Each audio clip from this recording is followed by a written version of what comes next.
All right, we are so excited to be here for our April mastermind with Max in Palm Beach, Florida. So, welcome, Max. Thank you so much for joining us. Thank you, Heather. Pleasure to be here.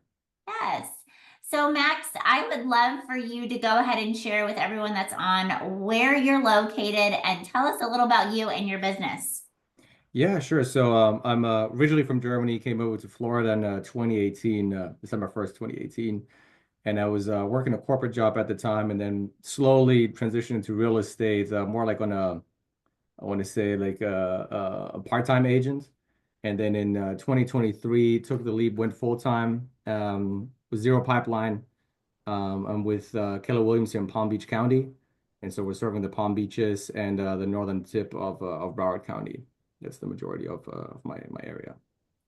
So, coming into this as a new business, what are the three things that we're taught? Leads, listings, and leverage, right? The three L's.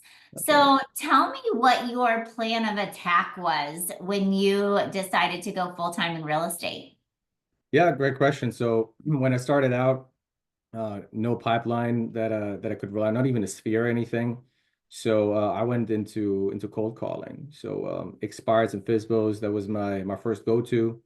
Any now business basically that I could find, and then from there, as I was taking more and more listings on, I leveraged myself out of it and more into I want to say like a longer downstream pipeline type of business, but it's all calling based essentially. All right. So, when you say cold calling, right? Most agents absolutely hate to do that. Would you set around how many hours a day would you focus on cold calling, or how many people would you focus on calling each day? So, I mean, I feel like no matter what you do, whether it's cold calling or if you put out videos on YouTube, Instagram, social media, whatever your go-to version of acquiring business is, you got to do it a couple of hours a day. And if you don't really do it 3, 4 hours a day consistently every day, doesn't matter if you don't like cold calling, you're also not going to like putting out videos, in a high magnitude level probably. So it really, to me, it's all the same in the end, but I like the efficiency of a phone. I guess that's where the German nature comes out in me. And I try to hammer the phones like at least 3 hours a day. Sometimes if I don't have appointments in the afternoon, I'll probably hit them 5, 6 hours a day. Nice. And I So yeah. you started calling on FISBOs and expires. Those are tough conversations, right? These are usually educated people because they've either had it listed or they're mad because the first agent didn't get the job done, right? That's right. So let's talk about like what is that conversation and how do you get them to engage? Yeah, great question. I mean, so with FISBOs, it's a little different than with expireds, right? FISBOs, they kind of tend to think they don't need an agent for whatever the reasons are until they realize that they do need an agent. So with FISBOs, I learned there's nothing you can say to convince them that you're the right person for them. With FISBOs, it's all about timing.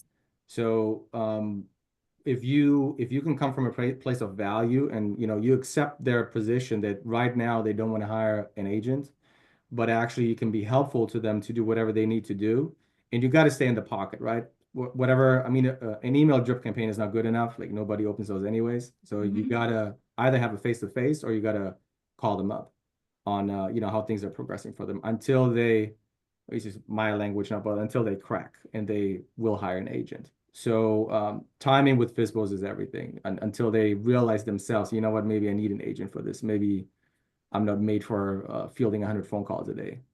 When you say coming of value, is that where you're leveraging a little bit of the style to design? So do you leverage that out of the gate on a FISBO? Yeah, so what I like to do is, I mean, when I talk to a potential client, what I try to figure out is, I'll go from the disc profile, try to see, am I talking to a driver? Am I talking to somebody that, has maybe a little bit of a different, like an analytical point of view, and kind of I try to read that person to figure out how can I best land my points. So if I just throw everything I have at them, nothing's going to stick.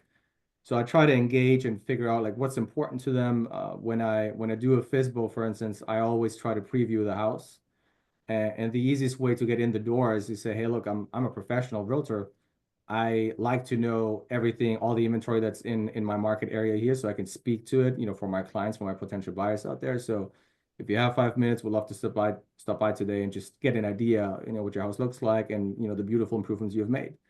And then as you tour the house, there's always going to be something that you can point out. And style to design could help in, maybe giving them some different ideas as to how to not necessarily stage the house. Obviously, that's a big investment, but do a couple of tweaks. I mean, the design boards are so good about how to kind of match color schemes and all these things that without you giving your treasure away, you can already help them. Hey, look, this is what we're doing for our clients. Maybe you can just take a look at this, and it's going to be helpful for you too. So that's what I try to feel out with FISBOs. So when you're on the FISBOs and you're doing that walkthrough, do you kind of have a portfolio before and afters that maybe you'll show quickly, or talk about how you do sell the house with design services included and your in-house design team? Do you approach that conversation on those 5-minute walkthroughs? It comes down to the person that I'm talking to, because there are Yeah. people that are really like pushing back. And if you just lean in when they're pushing back, you're getting nowhere. You're just gonna lose the business right out of the gate. So kind of, if they have questions, which usually they do, right? If I come tour the house, yes, it's about touring the house, but they know, this guy probably has, another idea in his head too. And so when they ask me straight up, I say, look, I know today I can't help you because you want to sell this house by yourself. However, if this ever changes and you feel like you're ready to interview, agents, I'm not saying give me the listing. I'm saying if you're ready to interview, I would love to show you what I do and what I do differently to probably 9 out of 10 realtors out there, and what has made me so successful. Then, I'm ready to talk. And then usually right in that moment is when they ask me, well, what is it that you do differently? And I said, well, Yeah. the easiest thing probably is I have a professional design team that's working with me, and we can reposition your property in any way possible without you lifting a finger, no remodeling, or even you spending tons of money on expensive staging. So And Max just said something really, really powerful. You said my design team. yeah, It's good. I'm taking advantage of your platform. But are all of you saying that? He's taken it and he's owned it as his own, right? But that's what all of you should be doing, because that's the goal, right? Is that style to design is basically your tool that you can go in and you can position yourself to look bigger than just yourself by saying, and one of the things I love that you said is you have in-house design, but also my construction team. Yeah. So tell me that next part of that conversation. So when I get to that point, what I've noticed I've gone probably over the last 2 years on more than 100 listing appointments, and I've noticed that in the beginning I did position it not like it was my own, and then people tend to maybe misconceptualize, oh, this is just an online design or whatever, something like that. It's somewhere out of the country, and it didn't have the same impactful. It didn't have the same hit, I guess, when I then changed it to this is my design team, this is all integrated, and then later on I added, I have a bunch of contractors now that I know I can rely on. They don't work for me, but I regard us all as one team. So I say, look, if we're going to get your property ready for sale, the photo and video team is going to show up. They're going to take world-class pictures. You're not going to be disappointed. Those pictures are going to go to the design team. My design team is going to, whatever it's, the flavor of the week right now, whatever the design world is craving, they're going to give it to you, world-class designs. And then from there, we're going to give it to our construction team, and they're going to estimate it all, so that if a buyer comes in and says, hey, you know what, I really love this.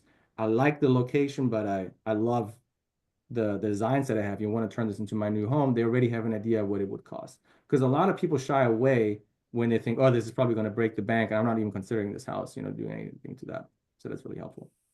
So now one of the things we've talked about a lot, obviously is the ancillary revenue, right? So one of the things Max and we've talked about is, when you give that estimate, or you give, to the buyer what it would cost to bring it to life, one of the most important aspects that you need is a trade agreement, right? So that way, when the buyer brings it to life, you're also earning trade revenue off that.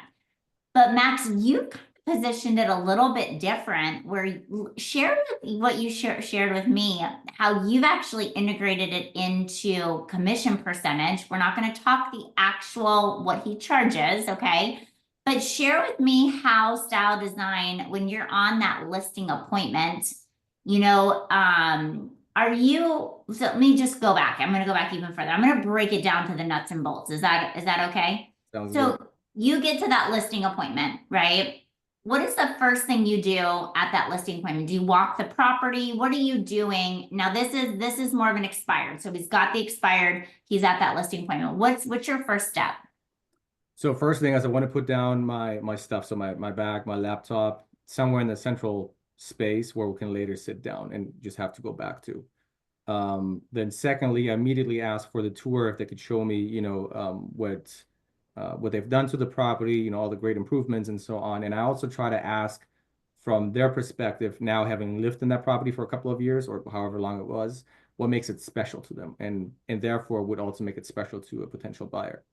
And so then as we tour, I try to pick up on certain things that I see, maybe it's on the shelves or anything that I feel like I can connect with, not trying to be, cheesy or anything, but it's easier to sell in the end if you're connected to that person. Like people, if they, at least in my experience, if somebody hires you as an agent, it's great what you can do on the technical side, how good your marketing is, but first and foremost, it's about confidence, right? They want to be number one, confident that you can actually get the job done. And number two, they also want to know they hired a pretty good person, somebody that they would probably enjoy working with. And so that's what I try to establish in the very beginning, that you got to get a little bit of level of trust. And that's why I like to do the walkthrough first. Yeah, so in my business, I call it the walk and talk, right? So the first thing you do is you walk and talk. And during that walk and talk, the goal is to create connection, right? Find a way, buy something on the shelves or a picture. They have grandkids, they have kids your age, whatever it is, find a way, a similarity so that you can immediately gain trust.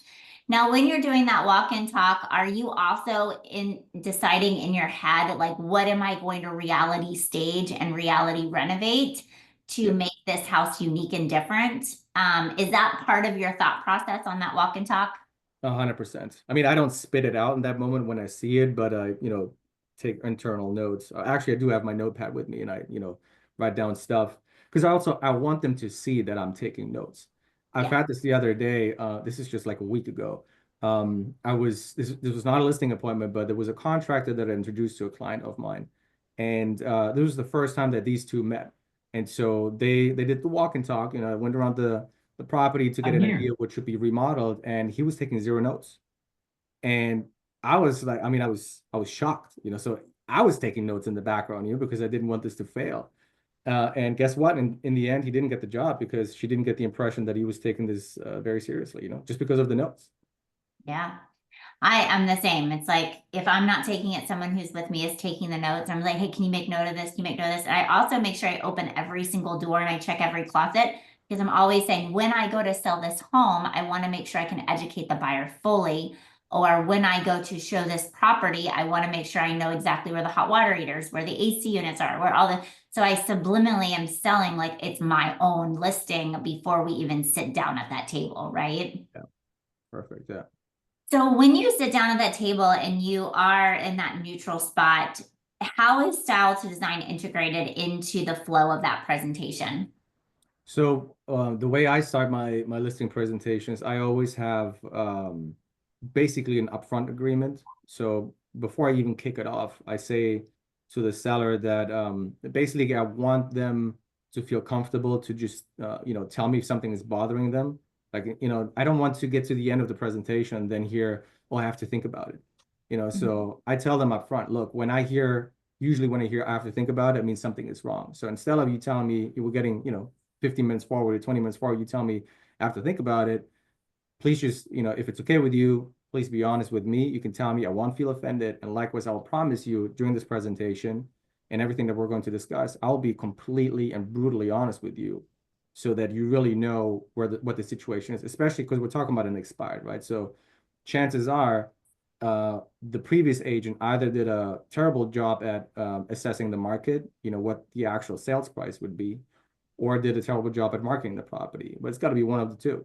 So my job is to figure out what it actually was. And chances are that probably was the pricing was off. So I'm going to tell them right from the get-go, look, I'm not here to pump your tires. I'm not here to tell you what you want to hear. I'm going to tell you what you need to hear. And then you can decide what's the best decision for yourself. So I relinquish control, with that language to them. And that's how I kick it off. I love that.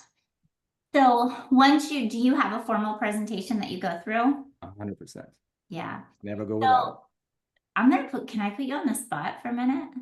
it. Sure. What do you want to do? So Max, what's your value proposition? So it depends on who I'm talking to, right? If I'm talking So to I'm an an expired, expired. So I'm an okay, so expired. So I'm gonna, I always say you should know your value proposition in 1 minute or less, right? So I'm not timing you, don't worry about it. But I know you're gonna crush it. So tell me, like, as an expired, if you could sum up your listing presentation condensed wise, like why would I hire you as an expired listing? great question. So the reason why usually clients hire me, and this is regardless of what my commission is, I tell them I'm definitely not going to be the cheapest, but I'm also not going to be the most expensive person in the marketplace. Now, what I do differently to others is, and that's why most people hire me, is that the marketing that I provide is a completely different level to others. And I know a lot of people would say that, oh, we have the best pictures, whatever, but nobody has their own design team that works with them. And through that design team, I can show them that actually I get probably 5 to 10 times more online views for the listing. I generate on average somewhere between 30 to 40% more showings. And the more activity you get on your listing, the more offers you're going to get. It's just nature. You need 12 to 14 showings to get one offer on average. The more showings you generate, the more offers for the buyer. It's that simple. Now, do you share any stats with them around staged properties or buyers not being able to see the vision? Do you talk anything different about renovations versus reality stage? I do, yeah, because sometimes, especially when it's an expired that I'm talking to, somewhere along the lines, maybe from another agent, they've heard about virtual staging. So Mhm. I try to hammer that home why that is not the same thing. Mhm. And the easiest way for me to kind of unlock that is I say, look, if you saw a beautiful car or whatever, anything you're shopping, let's do a vacation. You're trying to go on a trip and you see this beautiful hotel, and then you get to the hotel and you see it's nothing like that. It's not, you can't even have it. It's not that it's not there the way you want it, but it's nothing like it. It was just a bubble essentially. The difference to reality staging is you come in, it's almost like a gallery. You can see what your options are, right? So the way I do it is I print the design boards and the actual renders. I print them on large boards. So as you walk into the property, you see it on an easel standing there. They actually get the same tour that they get online. So I'm trying to make that connection between the online world and the real world. So they are reminded, oh, this is what it looked like online. Okay, yeah, now I can really visualize why this would be so great, this new design. So I'm trying to make that connection. And that's where reality staging is so different from virtual staging. I also mentioned that if you actually did physical staging, we're talking about a whole different budget. And frankly speaking, that's not going to pay off for every property. I mean, if you list something where, $10,000, $15,000 in staging is not going to pay off, it's not worth doing it. Yeah. No, it's interesting. Physical staging, I'm really anxious to see what the 2024 stats are because it hasn't come out yet. But we have, the market's changed a lot in the last year. And we're seeing that a lot of people are leaning more to the reality staging and reality renovations versus physical. Um, when you are looking at reality staging and reality renovation and you look at comps in your market, are Mhm. you seeing that your homes are selling faster and for more money compared to the comp when you're using reality staging and reality renovation? 100%. Every time I do reality staging, and it doesn't really, I don't necessarily have to do renovations, but even doing, like for me, one of the biggest uh, helpers is just to do the bedrooms, right? Mhm. Because there's nothing a seller in the world could do unless, they own a hotel and have people that, help them do it properly.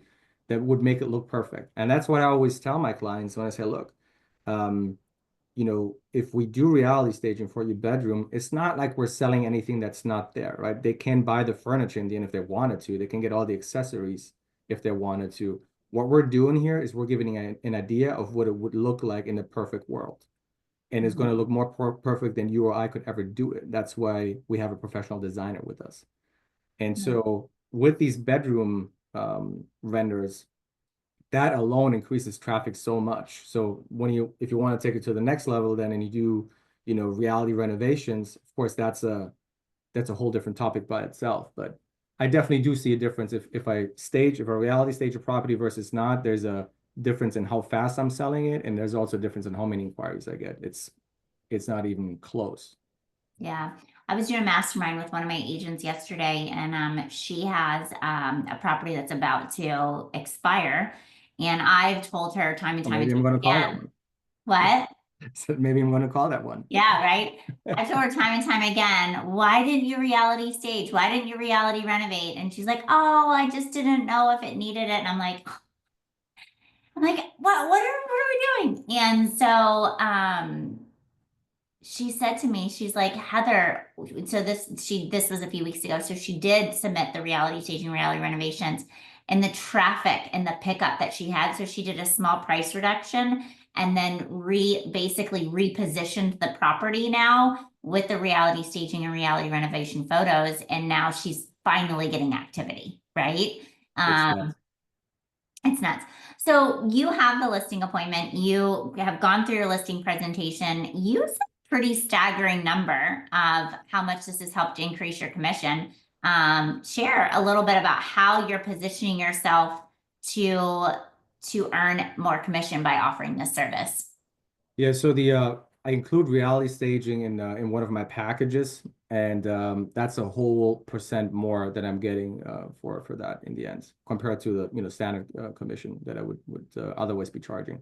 And the way I try to position it is I actually use it's a technique I guess it's called the sacrificial lamb. So I have three packages in my listing presentation. I have my standard piece, where I say, look, this is what's included here. This is basically the basic version of what I can do for you. Then I have my 10X package where I have my professional design team working for you. We have increased marketing budgets and like a bunch of things that we add into that package. That's my middle one, and that's the one that I usually try to position as the one for the seller to accept. And then I have a really high commission on it, where I'm including really professional, really high-end videos. But I also tell them, look, to be really honest with you, those videos are great, but they're not really going to help you sell your particular property. If I'm going to be honest with you, it's going to be probably you're blowing a little bit of money out of the window. So I'm taking the most expensive one out of the equation. I'm being honest. I'm not steering them that way. So now I have the choice between two things that are priced fairly comparable, but one of them just offers so much more value. And then I tell them, look, this is the one that most of my clients choose, but it's your call. What do you prefer? And they always go for the one with reality staging. Yeah. It's funny. I do the exact same thing. And when I've taught my agents, did I teach that to you, Max? No. Okay, you did it? Okay. Great minds think alike. I know. So I have a tiered commission approach based off my menu of services. And when we're finished with our menu of services, we have our 3 tiers, right? So we have the standard, the medium, the highest, right? But you always position yourself. And when I've taught the agents to do that, basically our agents have been able to do the same, right? So my goal for all the agents that are listening right now is Max is positioning himself as the expert. He's walking into appointments with confidence. He is owning the fact that he has his own design team. He's saying he now has a construction arm. Perception is reality, right? So you're out of the gate providing so much value, and people are perceiving Maximilian as having this huge organization behind him that he's invested in to help position his sellers in a completely different way. And that's all based off a $49 monthly fee with Styles of Design. Pretty crazy, right? Please don't shut it down. So, can we chat about buyer opportunity right now as well? Like, are you utilizing this? Like, because are you a seller's market or a buyer's market right now in your market? My market is a buyer's market. Yeah, I'm a buyer's market too. Our stats, do you know we have 25 months of condo inventory in one of our counties? Oh yeah, yeah, I bet. Here it's It, I mean, it's like ours is almost a 0% absorption rate. Like, holy moly. Another one of our counties has 15 months of condo yeah. inventory. So we are buyers. So how are you when you are with buyers? Because we have to get buyer agreements signed now, right? Mhm. I know for us, we're leveraging this to help us get those buyer agreements signed. How are you positioning yourself in the buyer market with this? When you're saying when I'm approaching a buyer? Mm-hmm. Yeah, so it's I mean it's very similar. Again, you don't want to be interchangeable, and the minute a client regards you as a commodity, you're kind of the only trajectory for you is going to be that your commission goes down. So the only way to stop that is if they actually see the value in whatever you're providing. And what I always hate is when people put into their value proposition, I'm a great communicator, always there, that kind of stuff. That really does not set you apart. Those are more like the basics, you would expect from somebody that helps Code of you. ethics as an agent. I always say Right, there's a that difference too. between code of ethics and services. Yeah. That's your code of ethics. That's your standard. How are you different? Right. How are you different? And so an easy way for me to position is I show them what we've done with properties in the past, before and after, start to design examples. And then I say to them, look, if you find a property and it's not perfect for you, don't worry. I got to go a whole gang behind me. They're going to help you make it perfect. Doesn't matter if you want to Airbnb it or if it's just for yourself, whatever you want to do, we'll go over it. We can look at a bunch of different styles and we'll make it perfect. So that actually opens the door then, because right now what I notice, especially in the condo market, for us over here, there's not a lot that are, turnkey ready to go. And the vast majority of them, they're like somewhere in between. They're not fully remodeled, but they're also not super outdated. So it's kind of like, where do we go from here? And so what I always tell to my clients is I say, look, that puts you in a perfect spot. You're going to be able to negotiate the heck out of all this. And with the infrastructure that we provide to you, you can make this the perfect condo right after the fact. And then they love it. I always buy the ugliest house. I Yeah. mean, I'm a perfect example. The house I just bought that I'm renovating, it is the ugliest house in the neighborhood. But guess what? I make a ton of money when I sell it, right? That's right. Yeah. So that's the goal, right? And I feel like you have to be the resource, right? You have to be the expert. You have to go in with confidence and know that you have an army behind you, which is basically everything we're providing. We have all those people for you. And we love that you look at us as your team, Max. We really do, because we look at you as our team, right? We look at all of you as our team, right? You are our sales force out there and we're your support staff, right? And that's the goal of Style to Design, is that you can confidently go into all of those appointments and say, I have my own team, and that perception's the reality. Yeah. I would love to open this up and have anyone ask, if that's okay with you, Max, if anyone Yeah. asks you some questions, would that be okay? Would Sure. anyone like to unmute themselves and ask a question? Don't be shy. Heather, there is a question in the chat. Michelle asked, who should be contacting our state to have legally approved trade agreements?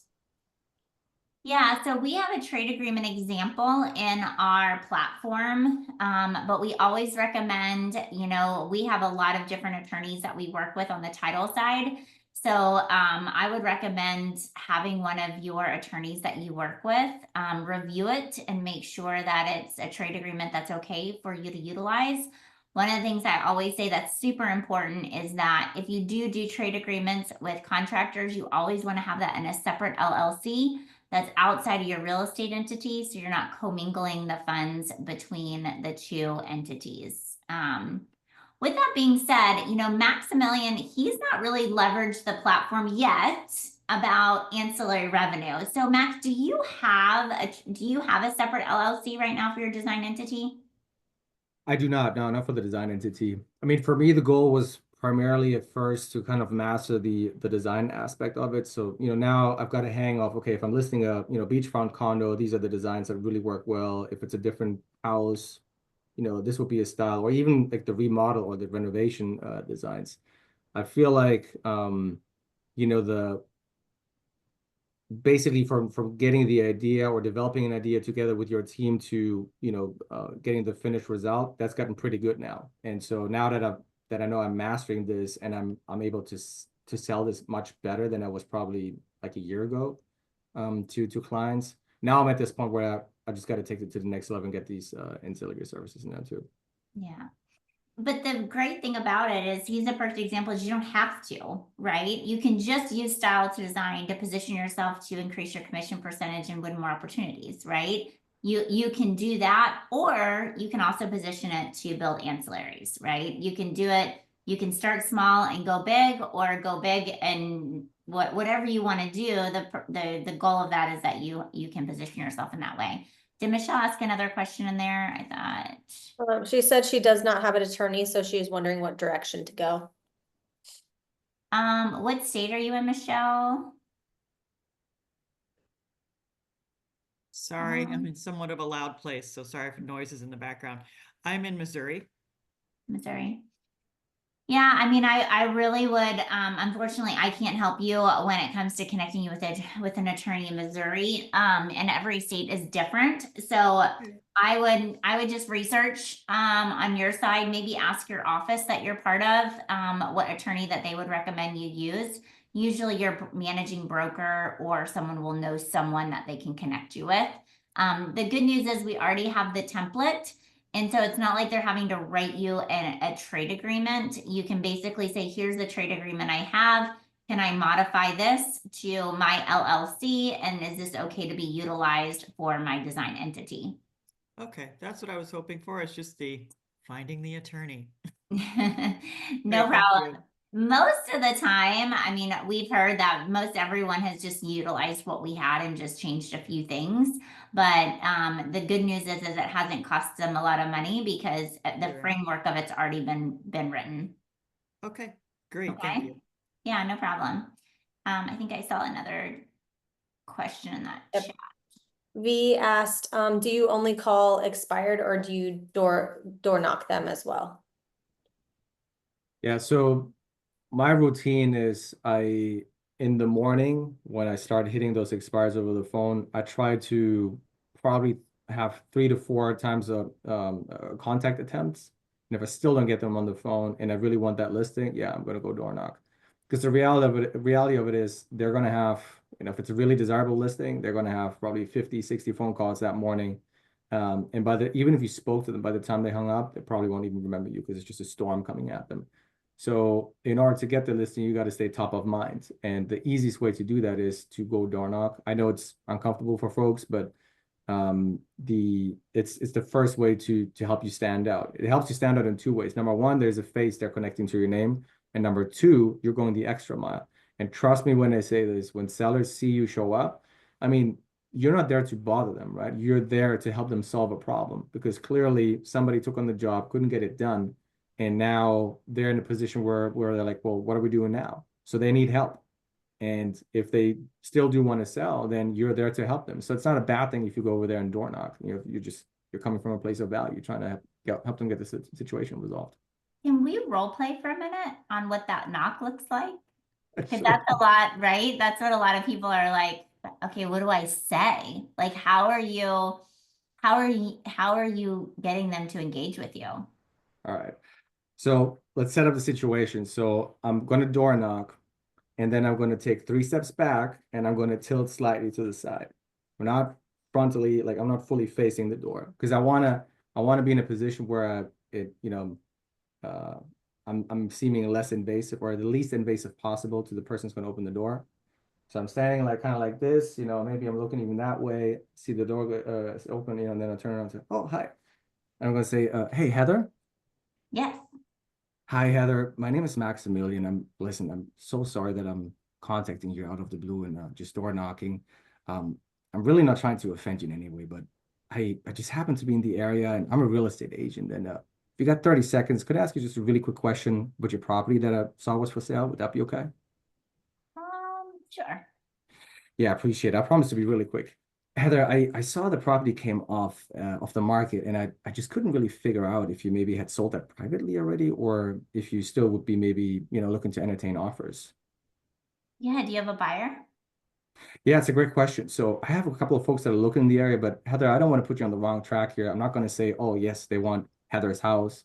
I know they're looking in the area. I have not seen your house before. So I was just curious if you still might be looking to sell it and potentially, I don't know, 6 to 8 weeks from here down the road, if you would be entertaining offers at all. Is that the case? Yeah, absolutely. You would be looking at offers? Got you. Okay. Heather, I hope this is not offending to you in any way, but if you don't mind me asking, when you were on the market, did you get any feedback from your previous agent as to why it wasn't selling? Just that, my house is like some of the kitchens and baths, it's dated and, buyers just won't move in ready these days. I gotta say, I'm so surprised to hear that because I mean, you're in a prime location. This is like where everybody wants to be. And I'm even surprised that you actually want to sell. I mean, would it be an option for you to just stay put and, not sell at all or? No, I have to move up north, so I need to sell. Got you. Okay. And just out of curiosity, I mean, if I could show you a different marketing approach that has been working extremely well for me in this market right now, it's not going to take a lot of time, maybe 15, 20 minutes or so. But if you would be open to it, I'd love to show you what I could do differently to what maybe your previous agent was doing. And then you can decide for yourself if this makes sense and you might want to look deeper into that. Yeah, so do you have time now? Do you just want to come in? Absolutely. Okay. You guys, was that not like gold right there? That was pretty gold on how you position the conversation.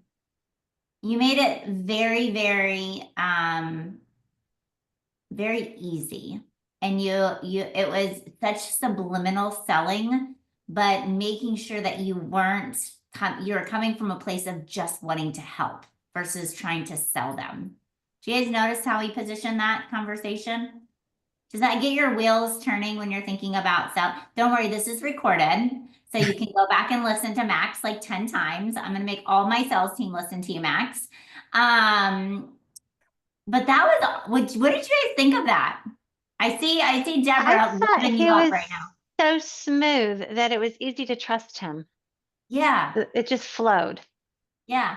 I love the 3 steps back and the side too, because when someone's looking at you, it's like, oh, but if they look through and you're just kind of standing back looking, like that's a really good approach.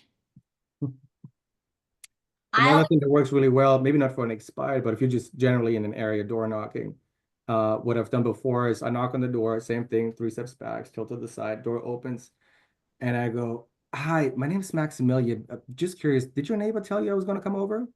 Which obviously they never said, right? But they're like, no, huh? And then we start the conversation. It's just it's not an icebreaker, right? But you're kind of it's a pattern interrupt that you're looking for. So if someone says, no, I don't even know my neighbor. Yeah, well, they said I should stop by. I was, maybe I would be able to help you. Okay, so Deborah told you to come to my house? Yeah, because I was just talking to her recently about potentially selling the house, and we were talking about. She said, you know what, maybe Heather would be a good contact for you to have as well. She was speaking very highly of you, by the way, Heather. Awesome. So I love that. So when we do a lot of door knocking on open houses, and when we door knock an open house, our first thing we do is we always say, hey, listen, just wanted to stop and let you know we're having an open house a few doors down and we're gonna have a lot of traffic, and I just want to be courteous to the neighbors to let you know that you're gonna see a lot of cars in the neighborhood this weekend. Love that. So we do it in that approach on an open house knock, because then the guards go down, right? Because they're like, oh, she's not trying to sell me something. I am trying to sell them something, and they haven't gotten to the next step. But the goal is to get the guard down, right? Yeah. And you did such a great job on getting the guard down because you got me to still engage with you, right? And that's what's most important. All right, there's one more thing that I wanna point out real quick, if you don't mind. No, please. So for me, always the hardest part is how to figure out motivation, right? Because especially in this market right now, there are a lot of people that just put their house on the market, just want to see if they get the price they're looking for, and if they don't, they just take it off. You don't want to chase these people, right? Because that's going to cost you money, it's going to cost you time, it's not going to be good for anybody. So what I've tried to do tried to improve over the last 12 months is really with these expireds to really figure out how high is their motivation to actually sell. So when I asked you earlier, hey, just out of curiosity, I mean, this is a great location. Why even sell? Would it not be an option to just stay put? You told me, no, I have to move north. So now I don't have to ask you this question. What's the reason for selling the house? Because that sounds to me really invasive. If somebody came to my doorstep and asked me that question, I just come on, we're not having this conversation. Yeah, you saying, wow, I mean, the house looks great. Are you thinking of just staying? Like that gives them the opportunity to start talking and divulging information without you having to ask for the information. Yeah. Right.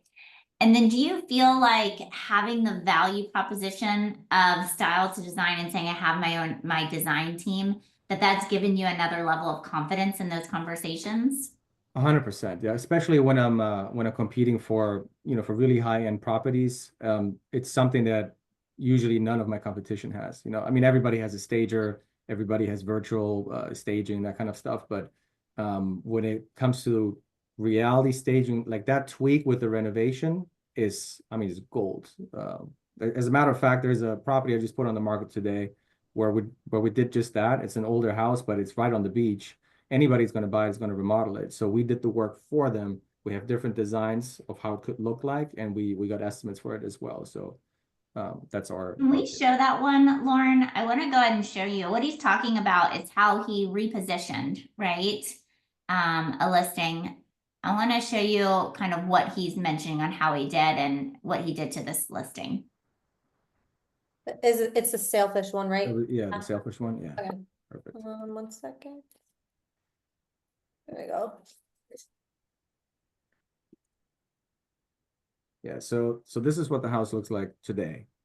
And yeah, we have a couple of renders, and we got estimates for these two, what it would cost to do all these things. But basically the idea is because it's in a very desirable location here in Ocean Ridge, the house is too big to just tear it down. It would be a waste actually to do that. So we figured with the good bones and the potential that we already have here, we're going to see how we can maximize that and see how we can inspire by to say, yeah, you know what? I know this is going to be a major construction project, but I love what I see here, and I'm going to make this my dream beach home. That looks great. Now, what did your seller think of that? They loved it. Yeah. And obviously, you guys, those are all the boards, so that way he can sell. When you put it in the MLS, do you put in there that this home is sold with design services included? Yeah, I put in there that professional design services are available. Mm-hmm. Yeah. So when you say available, you don't monetize right now the boards, right? Well, sometimes I sell the boards. Yeah. It doesn't work every time, to be really honest with you. It kind of comes down to how Negotiations. bad in love they are with the design, but it has happened before where I got paid for a board. Yeah. Without a doubt. So this was an expired listing and you came in and said, I'm going to reposition it, right? Well, this was actually a listing that was previously, I had it all this time. We had it on the market. We kind of ran out of juice, and I said, we're not just going to wait 6 months here and see what, whatever flies by. We're going to take it down quickly. We're going to reposition it and put it back on. And today was the relaunch day. Awesome. I'm so excited. I can't wait to see this sold. Yeah, same here. I made a promise. I got to deliver. That's right. That's right. And the renderings of the exterior look really great too. Yeah, that I mean, what your team has done is phenomenal. Yeah, really sharpened it up. Awesome. Who else has questions for Max? We wanted to give enough time here at the end to make sure that you had any questions for him on how he's really used this at a high level to create lead generating opportunities and also, increase his business. Rati, are you offering renovation management as well through your design company? Any other words for those who feel concerned about managing a renovation, and how do you overcome that objection? Yeah, so right now I do not manage these renovations, and my recommendation would be stay away from it if you don't have the infrastructure for it. What I try to do is I say, look, here's 3 contractors that have previously given us an estimate on it. Feel free to interview them. You choose the one that you like best. If you need a project manager, we'll get you one. I'm not going to be the project manager. And the reason why I stay away from that is number one, I don't want that responsibility of whatever's going on at the construction site right now. I'm not trained for that. And number two, I have to lead generate. I can't be at the construction site. Yeah, I mean, I highly recommend that you be a real estate agent Yeah. or you be a project manager. You know, give the inspiration, give the connections, but then get out of it. Now, if your job is to be the project manager and you kind of want to not have the real estate agent hat, then that's a whole different conversation. But I know for us, I mean, even though I have designers on staff, we are still not project managing. The general contractors are project managing, right? Just because I don't even want the designers doing that because they've also got to be out designing more homes. So, Yeah, I could see another problem with that is probably also, if you're, every client handles a renovation differently, right? Everybody has aspects that are more important to them than others. And I think it's so easy to just turn a good relationship sour over, small details that if you're not a trained construction professional, that you're just going to overlook. So that's why I totally want to stay out of that field. yeah, all you have to do is say, I joked around when I first got in this, I tried to wear too many hats and someone say, well, I don't know what kind of Schluter I should use. And I was like, Schluter? I don't even know what a Schluter is. You know what I mean? Like, or this is supposed to soffit down, and what about the AC duct? Is this, and I'm like, what's a soffit? You know what I mean? Like, stay out of it, right? Just don't get in someone else's lane. Just stay in yours, perfect the real estate lane, and let someone else handle the other stuff. Unless that's your goal of what you want to do, right? Like I had an agent that's been with me for 5 years and she just made the decision to go into construction management because her business, she doesn't want to lead gen. Well, guess what? If you're in real estate right now, you got to lead gen. I mean, it's That's just right. what it is. And she just wants to be a worker bee. So she's going to go work in construction, right? So, we all have to figure out what lanes work for us best. What other questions do we have for Max? Any other questions? How many estimates do you get just from one contractor or more? So at this point, I mean, I've accumulated so many estimates that honestly, what I can do very easily now is I have an Excel file. I can plug it in, whatever the square footage is, the kind of renovations we want to do, and I get pretty good estimates on where it's going to be. If I'm not sure, I'm probably going to contact 2 and then take the average between them. And only in the event when somebody's really, ready to kind of scope out a project, that's when I say, let's have a conversation with these contractors. Because here's the thing, there's anything and everything you can do beforehand. You can have estimates run and whatever, but it's all going to be based on your design anyways. You don't know what kind of countertop they want. You don't know what kind of lighting they want. You don't know what kind of floors they want, the eventual buyers. So I would recommend not to get too carried away with, all the little details. Get a ballpark number. Like for instance, this house here on Sailfish Lane that we just showed to you. So you can do that kitchen for 60, 70 grand. You can also do a 200 grand kitchen. It really depends on what you want to do. So in my mind, what I'm trying to do is I don't want to have a super bloated construction estimate because then I'm going to kill my listing. What I want to do is I want to show, look, with little tweaks, you're not going to break the bank, you can create this. So I want to give them not a cheap version, but I want to give them like the bang for the buck. That's always my goal. Even in luxury, everyone, I mean, there's some clients that will just break the bank, but most people, even in the luxury space, they're price conscious. They are more price conscious because they've made money and they want to protect the money they've made, right? So they want to make the smart choices. So I believe Josh has a question for you, Max. Feel free to unmute. Either and Max, if you can't answer it, maybe Heather, you can. So what I find interesting is you say you advertise to purchasers or potential purchasers that design services are included. If you're not working with the buyer, if another agent brings the buyer, are you then offering to that agent that you know, hey, this is reality staged and whatever you see in here is available for purchase? Or, I mean, if it's not your purchaser, how are you making that connection? Yeah, great question. So the way I do it is when, let's say there's a showing happening and I see they're really interested, they're getting into it. You know, we're going through the designs and I'm understanding more and more what they really want to do. If I have the feeling they need to get over the hump that this is actually doable, what they want to do, I say, look, we can re-render this to whatever you like. You know, give me feedback because I want them to be involved in the listing, right? In my listing. I want to see that they're actually spending time thinking about it. How could this be their perfect place? And then based on what they're telling me, I'm going to render their perfect place for them. And once I have that done, you got a buyer. I mean, there's no chance in the world there's not going to come an offer when you do that.